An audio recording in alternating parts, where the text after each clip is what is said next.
Okay guys, 3.8 has gone just literally right now to Evocati. I was watching YouTube and my phone started blowing up. So we're going to go through, we're going to talk about the patch notes, because at the end of the day, if I don't do it, somebody else will. And I'd rather get the views myself. So let's jump into it. Let's talk about 3.8 and let's talk about exactly what is in this patch. Do keep in mind, this patch is not the final patch. There will be other patches, obviously, that come out.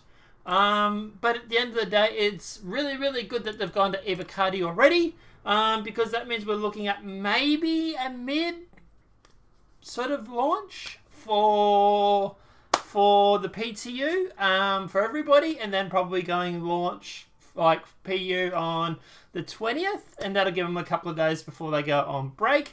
So I'm expecting this to go to wider PTU, like that's to everybody on, say, around the 15th or so, maybe a week after that.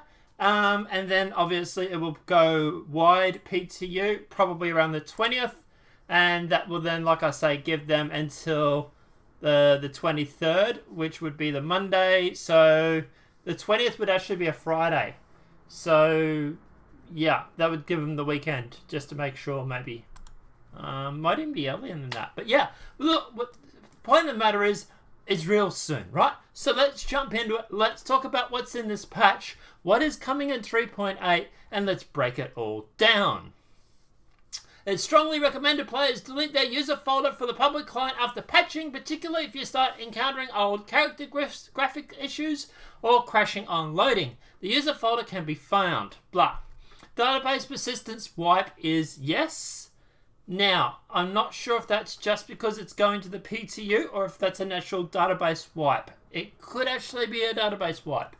But they were saying at CitizenCon that at the end of the day, they're trying to get away from that, and that they're bringing in persistence for the server state. I'm going to make another video on that, so yeah. Obviously, display session info 1 is obviously on. This patch does not contain all the intended features, which will be added indirectly to the notes as they become available. Additional, some features may be entered in a partial state and as such not ready for testing. Right, testing focus. Okay, so general gameplay and traversal. Known issues. If player dies in the vicinity of Microtech, the server will crash. Workaround, please avoid Microtech for now. Microtech is in 3.8, hashtag confirmed. Spawning logic is currently not functioning correctly, as the logout and locations that should persist in the player, including the beds, are temporarily not working. Interaction with the Vanguard series ship causes a crash. Workaround, please do not use the Vanguard series. The Pisces spawns without its landing gear lowered. Patrol mission objectives do not update after the player reaches the patrol area. Commodities cannot be purchased at outposts. Hostile turrets will not fire on the player. Shop kiosks are blank at all rest stops. Rest stops shops now have purchasable display items. Have no purchasable display items. Melee takedowns are not registering as kills versus AI targets. So if a player has their own ship despawn from the landing pad at the ATC and retrieves another, they will sometimes not be longer able to retrieve the original ship. There is a large impact smoke effect covering the screen when mining a ship deposit. When mining a ship deposit. I wonder what it is, a ship deposit. Recovery data recorder missions do not update on arrival. Body and room temperature elements appear on the HUD, but do not be a part of the 3.8 release, which is fine, it's coming in 3.9. Replace elements may appear on a planetary surface. Players can spawn with blood loss that can't be healed and get stuck in a death loop. There is no logout prompt for some 890 jump beds. Ships can end up orientated sideways when quantum leaking. So, new features. Locations. Added Microtech planet, including the exterior of the New Babbage landing zone.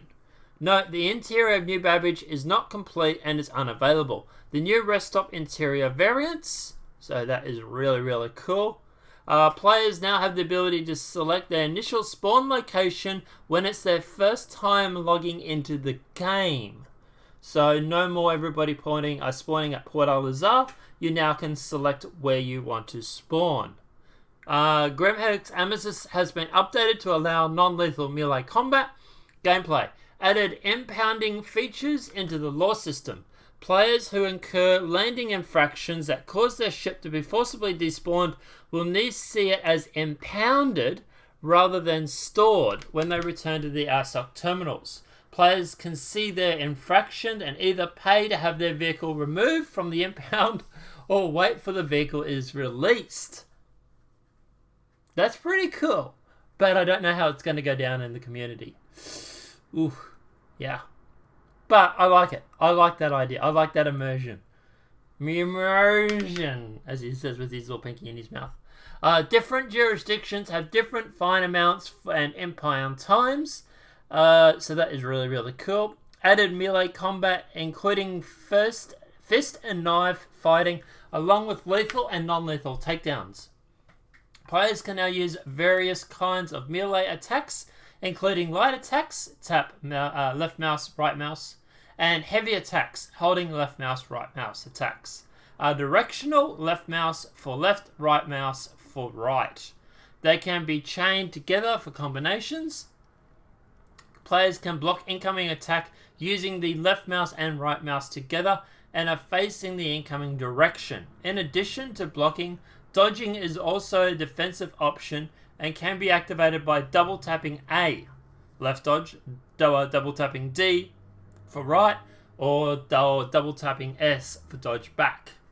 Players can also do takedowns if they melee from an undetected direction, usually behind the target, and can initiate using the middle mouse button for knife attack downs. Players will need to use a combat knife which can be found in the various FPS weapon shops, sweet, and equipped into a utility slot. Oh, that's interesting. So you have a choice between like glow sticks, knives, or your like miner, your hand miner. Oof. That's interesting. Unconscious for a brief moment rather than kill. Initial knife combat stance with the 5 key and unarmed melee combat with the 0 key. So if you want to do knife fighting, pull out your knife, it's 5. If you want to do with fisticuffs, it's 0. Ship weapon convergence points when no target is active can now be manually set in the options menu. So ship weapon convergence point when no target is active can be manually set in the options menu. I don't know what they mean by that, but I'll have to check it out. Added new mining vehicle attachment, mining laser heads. Laser heads are the mining component that is responsible for fracturing and extraction. These components can now be swapped and purchased, with different components offering different advantages and disadvantages in the world. Laser heads currently have the different instability, dampening, resistance modifiers, extraction rates, power transfer rates, optimal charge rates, range, power consumption, heat generation, and signal size. Holy dooly, that is a lot to choose from. But I like it. I really do. And wear characteristics. Added accumulator panels to some ships. Added an additional UI panel has been added to some ships that display various states, driven ship conditions. Note, not all ships have these panels. So, weapons and items. The new FPS weapon is the missile launcher. We actually saw that during the CitizenCon new game mode demonstration. There was a scene where he fires the missile launcher. Unleashing the kind of devastating and apocalypse arms that it's known for.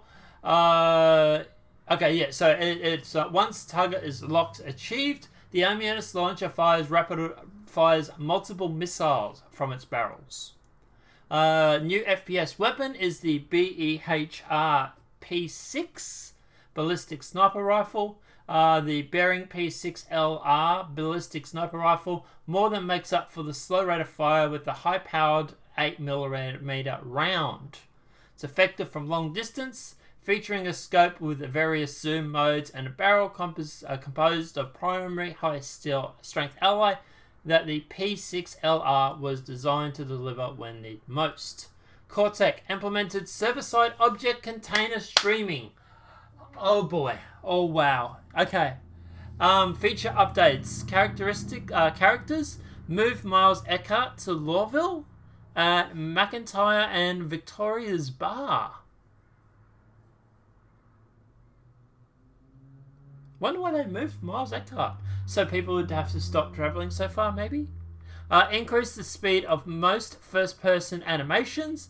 Locations. Updated planets and moons to Planetary Tech 4. That is cool. AI. Improved AI ship collision avoidance. Ships and vehicles. Updated third-person camera, chase camera for ships for improved behavior and stability. Updated the size and scale of ship status visor display and moved some ships display to exclusively MFDs. Updated and rebalanced ship components, shields, planetary power planets, coolers, quantum drives, and manufacture characteristics so that each time is now unique with unique strengths and weaknesses relating to the intended use. Updated and rebalanced ship components. Okay. Does that mean all the components are now physicalized? That would be really, really cool. Weapons and items. Reduce the amount of shake on the arrowhead when charging a shot. Major bug fixes. NPC security at major stations could no longer occasionally get stuck in a combat-ready pose. AI mission target ships should now constantly spawn for all related missions. Fixed an issue on multiple ships where players could EVA through the landing gear without collision. Vertigo is going to be so upset. Okay. So, at the end of the day, what's my thoughts? They have a lot of bugs, but this is the first iteration of 3.8, so I'm not going to drag them for that. There is a lot that needs to be fixed, and obviously this patch is very rough. That said, I like what they've got in there. I like 3.8. I want to play 3.8. I have to wait for 3.8. But obviously at the end of the day, I would like to see this obviously go through and get fixed. Which it will, obviously. And by the time we get it, most of these bugs that I've already talked about here probably won't exist, right? So I'm not worried about that. I would say it's probably at least going to be a week or two away from possibly going to Evocati and subscribers. So I would not expect this anytime soon with these amount of bugs. This is at least a week away. What are we now? Wednesday in the US, Thursday in Australia. We are probably looking at least Monday week before it goes to, I would suspect, before it goes to subscribers and concierge. And if it's Monday week, that would be the 9th. So I would expect it the 9th for Evocati and concierge. Concierge and subscribers. And then probably the week after that, I would suspect is the 16th. I would suspect that it goes to live PTU. Maybe a little bit sooner with people that are subscribers and concierge. If that's the case, they can move that live PTU up to everybody. That could be moved forward a little bit, but roughly that's what I'm thinking the dates are going to be at the moment. Obviously, we'll see how I go. They have to get it all done by the 20th, right? Because the 20th is the Friday. The 23rd, they break for Christmas. And they're not back until like the 7th or something of January. Or even a week after that. So it has to be done by then, right? This patch has to be out by then. Which is why they canned a few things off 3.8 and moved them to 3.9. Because there was just no way that it was going to get done before Christmas. Which I'm okay with. I want to be able to play this over Christmas. So yeah, Christmas present. But guys, let me know what your thoughts are in the comment section below. As for what I'm looking forward to most in this, I really want to see object container streaming working. I want to see that on server side. I really want to see version 4 of the planets. I want to see the interior of the space stations. I want to see the melee combat. Hell, even the missile launcher I want to have a go with, right? It's going to be a good patch. We have to wait. And until then, we just have to keep watching CitizenCon over and over and over. But let me know your thoughts in the comment section below. What are you most looking forward to in 3.8? What are you looking forward to playing? Let me know what your thoughts are in the comment section below and we'll have a chat about it. Apart from that, guys, obviously this video has been helpful. Please smack that like button. If you're new to the channel, welcome and subscribe. Apart from that, guys, we will see you in the next demonetized video from YouTube. Have a great day and enjoy.